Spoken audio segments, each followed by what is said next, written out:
want to go back to basics. Autonomous vehicles are the most complex digital creations that humans so far have tried to create, so far with partial success.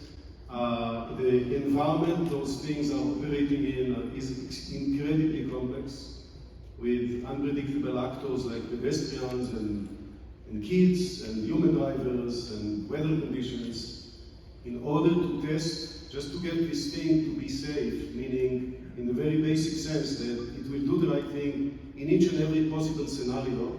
You actually have to test millions of different scenarios, meaningful, valid scenarios. And this is a huge problem. It requires automation, it requires big data analytics. It cannot be done by driving 10 or 100 million miles, because one executive in one of the big trucking companies asked me, his guys are driving millions of miles, but how many times did the kid actually jump in front of the truck so you know that it does the right thing? Luckily, very few times.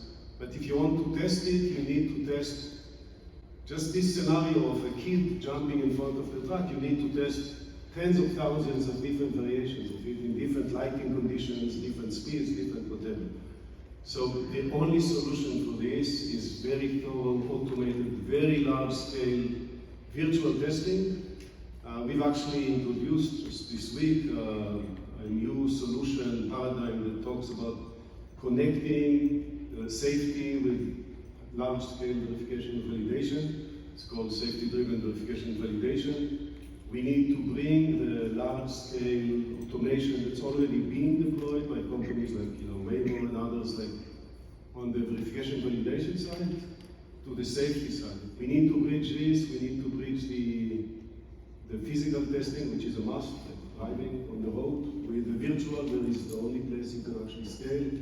So there's a lot of work to be done, but we see that there is a roadmap to get there, and it has to be adopted. It has to be at scale, and we talked about the cloud companies will be making a lot of money because we will have to run millions of scenarios, and we have to do it. By the way, speaking about software updates, that's right. Every time you do a software update, before you do it within an hour or half a day, you have to rerun all of your 10 million scenarios to make sure you didn't break anything. And trust me, if you don't test it, you will break. That's guaranteed. I completely agree with you. And the way I would describe it in other scenarios, it's like you have continuous integration. Right. You have continuous development, continuous deployment, continuous delivery.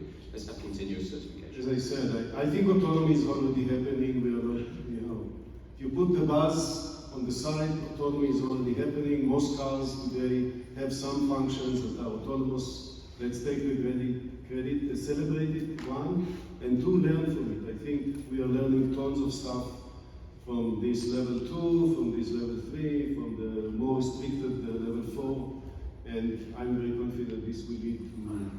I do want to comment on the government or the standardization. One of the things in the space of scalable verification, you need to deal with millions of scenarios, and for that, you need a common language to define scenarios. And one of the things we did is actually, since we are language experts, it's one of our things, we contributed our language, which is now a standard. This is worked by tens of OEMs together worldwide, US, Chinese, Japanese, European definitely. And now there is a standard way to agree and define scenarios. This is critical for validation, verification, safety. So I think there are a lot of things that can happen. This thing happened with no government support or push. It's happening because there are several things the industry can agree on through organizations, standard organizations, etc.